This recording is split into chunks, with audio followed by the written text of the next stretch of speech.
في نهار مشمس، يستعد زوجان من الحفارات لبناء أسرة. مارس، آذار، هذا الشهر بالتحديد تبدأ فيه أجناس الحفارات بالتزاوج.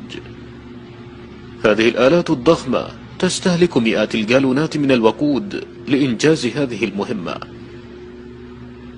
وخلال أسابيع قليلة تبدأ الأم مرحلة المخاض. ألم لا يحتمل، لكنه منطقي، خصوصا أنها ستضع بيضة تزن قرابة 300 كيلوغرامات. مع أن هذا النوع من الحفارات ضخم جدا، إلا أنه لا يلد بل يبيض. تبدأ الأم مباشرة بدفن بيضها استعدادا لحضنه لمدة تستغرق تقريبا 3 أشهر.